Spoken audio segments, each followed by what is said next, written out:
playing awesome. I like how you're getting the ball and trying to open up coming right. Yeah. You know, I like it how you're just, the first movement, you're getting it onto your strong side and looking at throwing that early pass right.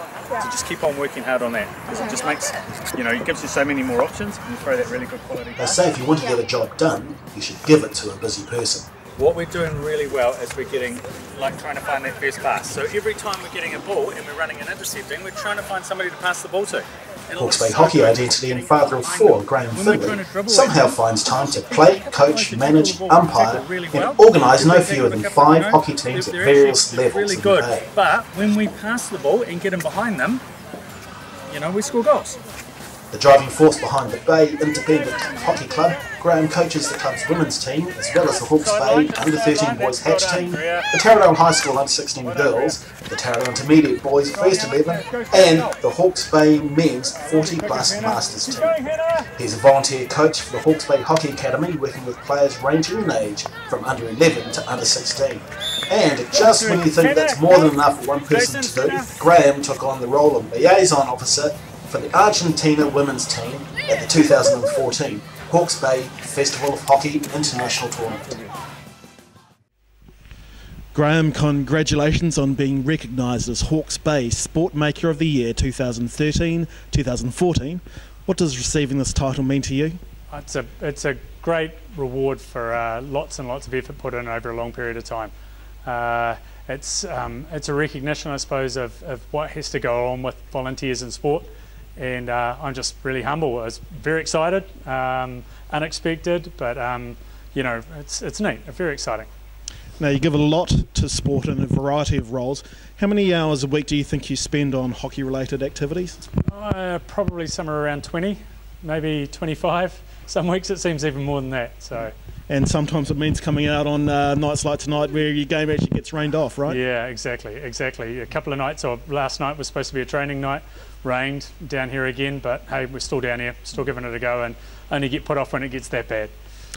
What do you think motivates you to give so much to your sport? I come from a sporting family. My father, Harry Findlay, has been involved with volunteer sport for forever, for as long as I've been around. So I've been inspired by him.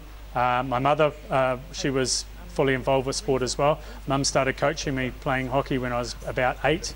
Mum and Dad both teachers, so you know there was sort of I know what it takes to really to put sports teams together, especially from a volunteer perspective. And when it was my time with my 4 kids coming through, I've embraced it, and to be honest, I love it. It's the more you do it, I think the more you get bitten by the bug. So I do it because I love it. Now, the award recognises the amazing contribution you make to community sport, and while your nomination was written about your work with hockey, I understand that you also give to cricket. What can you tell us about your involvement with that sport? So we're a really super strong cricketing family. If you know the name, know the Findlay name, my brother's CEO of Hawke's Bay Cricket, and Dad's been chairman of the board for forever. We grew up with cricket as the staple sport in our family.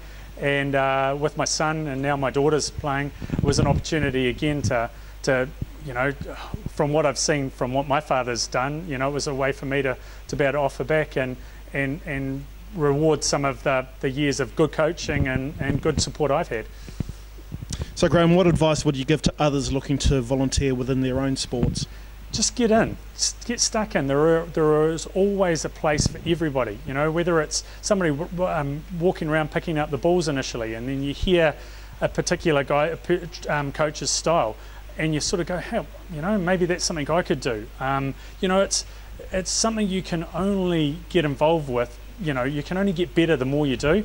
And if you've got a passion and you keep focused on the fact that the kids, you know, you're doing it for the kids and you're making it fun, but you're also serious about competition. I think you struggle when you take winning away. You know, kids have got to learn how to lose and win. But if you need to, the only way you can justify all the hours of training is if you have a desire to win.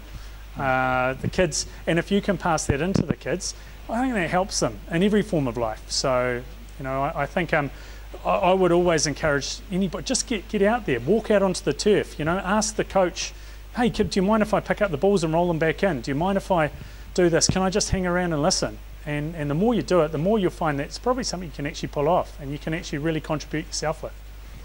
That's great advice. Hey, look, looks like the lights have gone off and they're kicking us out of here. Look, Graeme, thanks for making a difference to sport in Hawke's Bay and the lives of the people you touch. Congratulations once again on being named Hawke's Bay Sport Maker of the Year, and good luck for the rest of the season. Thanks very much. Very humble. It's very awesome. Thank you.